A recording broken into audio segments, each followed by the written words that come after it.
berkenan aku datangkan dokter, katanya. Kata Ibnu Mas'ud mengatakan, lah dokter itu yang buat aku sakit, kenapa kamu datangkan dokter setiap khataman Al-Quran? Kata Imam Nawawi dalam kitabnya bahwa malaikat berjumlah kurang lebih 4.000 malaikat siap mengamini bersama-sama dalam iringan doa yang kita munajahkan kepada Allah Subhanahu wa ta'ala. Jadi ditata hati kita yang ikhlas, insyaallah kita dapat berkahnya, walaupun mungkin tidak ikut di dalam pembacaan per juznya, tapi insyaallah dengan duduk kita bersama-sama menghatamkan Al-Quran ini, mudah-mudahan Allah memberikan berkah kepada kita. Jangankan semuanya, kalau saya menceritakan terkait dengan suratul Fatihah saja, suratul Fatihah, belum surah-surah yang lain, diceritakan di dalam kitab ini. Di zaman Bani Israel ada seorang itu ibadahnya sangat banyak, sampai-sampai malaikat Jibril itu takjub, sampai-sampai malaikat Jibril takjub dengan ibadah orang. Lalu malaikat Jibril minta izin pada Allah Subhanahu wa ta'ala, ya Rabb, ista'zin li ziyaratihi, wahai Allah, perkenankan aku untuk menziarahi daripada orang tersebut. Lalu Allah mengatakan, boleh kau ziarah pada orang tadi, tapi coba lihat Lauhul Mahfuz dulu. Sebelum kau datang kepada orang tadi, engkau lihat Lauhul Mahfuz dulu. Apa ketentuan, catatan yang Allah tetapkan kepada orang tersebut. Berangkat malaikat Jibril menuju Lauhul Mahfuz, dilihat. Rupanya wajada ismahu maktuban fil ashqiya. Malaikat Jibril mendapatkan orang ini kok dalam keadaan celaka, padahal ibadahnya top, ibadahnya hebatlah ibadahnya. Maka heranlah malaikat Jibril, ini orang ibadahnya kok bagus sekali, tapi kok digolongkan dalam golongan ashqiya, orang-orang celaka. Lalu datanglah malaikat Jibril menemui orang tadi, seraya mengatakan, wahai fulan, engkau ibadah sempurna, engkau ibadah istiqomah, rajin, hebat ibadahmu, tapi perlu engkau ketahui, engkau masuk dalam golongan ashqiya, orang-orang celaka. Apa ucapan orang ini?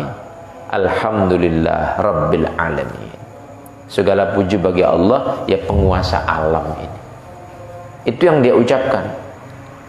Lalu Jibril tambah heran lagi, ini orang ini dikasih berita tentang kecelakaannya dia, kok dia malah mengucapkan Alhamdulillah. Lalu kemudian ditegaskan lagi, apa engkau tidak dengar ucapanku? Engkau tergolong orang-orang celaka, kok engkau ucapkan Alhamdulillah? Bagaimana ceritanya? Kata. Lalu dia mengatakan, seandainya aku tidak ditetapkan oleh Allah, ya tidak menjadi orang celaka. Ya maka kalaupun Allah menetapkan aku celaka, ya sudah, segala puji milik Allah. Tatkala orang tersebut mengucapkan itu dengan ikhlas, lafaz Alhamdulillahi Rabbil Alamin, ikhlas dia ucapkan. Lalu kemudian Allah katakan pada malaikat Jibril, wahai Jibril, coba engkau rubah, sampaikan kepada orang tersebut. Orang tersebut berubah ketetapannya, yang tadinya celaka, tadinya masuk dalam golongan ashqiya, aku tetapkan sekarang dia menjadi golongan suada, orang-orang yang beruntung, hanya karena mengucapkan lafaz Alhamdulillah. Ini baru satu kalimat di dalam Al-Quran. Nah, bagaimana kalau kita khataman? Bagaimana kalau kita khataman Al-Quran? Terjadi juga di zaman Bani Israel, tapi ini kisahnya. Ada seorang yang dia itu punya tai lalat besar di bagian mata. Nah, ada orang-orang Yahudi yang waktu itu berkuasa. Orang-orang Yahudi, dia selalu akan mencari orang-orang yang punya tai lalat itu, dan dia akan potong itu. Tidak tahu dipakai untuk apa. Akhirnya dia bilang, wah celaka, pasti sudah celaka ini. Lalu di saat dia tidur, adalah satu suara mengatakan, engkau baca suratul Fatihah habis wudhu. Engkau baca suratul Fatihah habis wudhu. Bukan mau tidur, bukan di saat sholat, bukan. Habis wudhu. Dan tujukan Fatihah itu untuk dirinya. Maka Allah pasti akan mengabulkan apa yang engkau mau. Nah rupanya satu saat dilakukanlah itu. Wudhu, lalu habis wudhu dia baca suratul Fatihah. Setelah dia membaca suratul Fatihah, saat itu juga dia mendengarkan kabar bahwa si Yahudi tadi terjatuh dari atap rumahnya, mati dia. Nah, ini termasuk juga resep untuk menghancurkan orang-orang zalim. Fatihah habis wudhu. Cuman jangan asal-asalan kita pakai cara ini, karena mungkin jadi kezaliman itu ujian bagi dirinya, satu saat bisa bertobat. Ya kita doakan saja dulu ya. Tapi kalau sudah mentok-mentoknya, ini kuncinya ini. Jadi kuncinya adalah dibacakan Fatihah habis wudhu. Maka insya Allah terpenuhi hajat, terkabul hajat. Nah, di antaranya juga keutamaan surah-surah dalam Al-Quran terkait dengan surah Al-Waqi'ah. Terkait dengan surah Al-Waqi'ah. Satu saat Sayyidina Abdullah bin Mas'ud sakit, sudah parah sakit. Sayyidina Utsman datang menjenguk. Waktu itu Sayyidina Utsman sudah jadi presiden. Seraya Sayyidina Utsman bertanya, "Ma tashtaki?" Wahai Abdullah, apa yang kau inginkan? Apa yang kau keluhkan? Faqala dzunubi.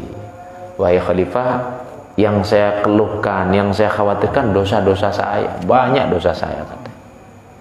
Nah, kemudian baik kalau demikian, fama tashtahi, kalau begitu apa yang kau inginkan? Barangkali ini menjadikan umurmu pendek. Terus apa yang kamu inginkan? Faqala al-maghfirah. Ya saya hanya ingin ampunan Allah saja. Baik kalau demikian, ala amuru laka bitabib. Kalau begitu, apakah kau berkenan aku datangkan dokter, katanya. Kata Ibnu Mas'ud mengatakan, lah dokter itu yang buat aku sakit, kenapa kau mau datangkan dokter, katanya. Sayyidina Utsman bingung sedikit waktu itu. Maksud kau bagaimana? Nah dokter itu Allah, yang menyembuhkan penyakitku Allah, dan yang membuat sakit itu ya Allah. Maka bagaimana engkau mau datangkan dokter? Dokter macam apapun kau datangkan, kalau Allah sudah bilang sakit ya sakit. Nah terus apa yang kau minta, katanya? Aku tidak minta apa-apa. Aku mau kasih hadiah uang yang banyak untuk kebutuhan keluargamu. Kata Abdullah bin Mas'ud, aku tidak butuh itu. Aku tidak butuh itu. Kalau engkau tidak butuh, ya sudah, nanti kalau engkau meninggal barangkali keluargamu dapat warisannya. Tidak, aku tidak butuh juga. Karena Nabi sudah mengajarkan kepadaku, barang siapa yang membaca surah Al-Waqi'ah setiap malam, lam tusibhu faqah. Barang siapa yang membaca surah Al-Waqi'ah setiap malam, maka dia tidak akan terkena penyakit melarat. Malam, bacanya malam. Ada juga sih riwayat dibaca sore. Tapi dalam riwayat ini terkait dengan apa yang diberikan Nabi kepada Abdullah bin Mas'ud, membaca surah Al-Waqi'ah di waktu malam. Teorinya gampang, prakteknya tidak gampang Prakteknya tidak gampang.